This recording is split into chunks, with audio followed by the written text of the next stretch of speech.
I la Fundació Palau de Caldes d'Estrac vol acostar la pintura contemporània als més menuts i demostrar que l'art no té edat. Per això, ha posat en marxa uns tallers on proposa als més petits, i com si es tractés d'un joc, experimentar, imaginar i reconèixer les formes més representatives de la pintura de Joan Miró. Un taller tenyit de verd, blau, groc, vermell i negre, els colors de Joan Miró vistos pels infants.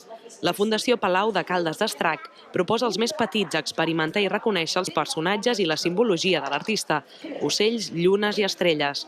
Com si es tractés d'un joc, els nens i nenes interpreten i imaginen les formes de Miró. Es tracta de deixar volar la imaginació, com feia l'artista. Que els nens sàpiguen mirar els quadros i veure-hi coses i descobrir-hi coses i a partir de la pròpia experiència. Ho veuen, ho entenen. De fet, ens passen tots els autors, amb els nens. Sí, l'entenen molt més bé que els grans. A la segona part del taller, els nens reprodueixen la tècnica gens comuna que l'artista utilitzava. Els infants pinten amb els dits o fins i tot amb un setrill i veuen com l'atzar crea personatges imaginaris. Doncs hem après que a Miró li agraden formes molt originals i és molt imaginatiu. Les estrelles, els planetes, les llunes.